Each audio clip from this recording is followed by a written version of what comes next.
Chowdhury's really showed us that even if we're from England, we can do a lot, and he's been an inspiration for all of us. And if he can do it, like why can't we? স্বপ্নযাত্রা শুরু BFF next global star ট্রায়ালে অংশ নেয়া বাংলাদেশি বংশোদ্ভূত ফুটবলারদের।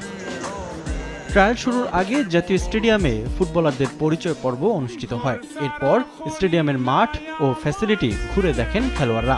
পরিবারের সঙ্গে স্মরণীয় মুহূর্ত ফ্রেমবন্দি করে রাখেন তারা। হামজা শমীদদের মতো ঐতিহ্যবাহী স্টেডিয়ামের সবুজ গালিচায় জাতীয় দলের জার্সি গায়ে জড়ানোর স্বপ্ন দেখছেন ট্রায়ালে অংশ নিতে যাওয়া সবাই। তবে এর জন্য কঠিন চ্যালেঞ্জ মোকাবিলা করতে হবে তাদের। বাফের এমন আয়োজন খেলোয়াড় এবং ফেডারেশনের মধ্যে দূরত্ব কমিয়ে আনবে বলে মনে করেন অংশগ্রহণকারীরা। Previously আমি Barca academy new York, so Barcelona team based in new York, ওখানে আমি 3 বছর 4 বছর খেলছিলাম।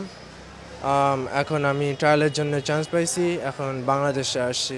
ইনশাআল্লাহ যদি আমি চান্স পাই দলে, আমিও চেষ্টা করব যে স্প্রেড করতে আর কি। সুন্দর পিচ, ফ্যাসিলিটিস অনেক ভালো, সবার সাথে মিট করছি, অনেক ভালো লাগতেছে।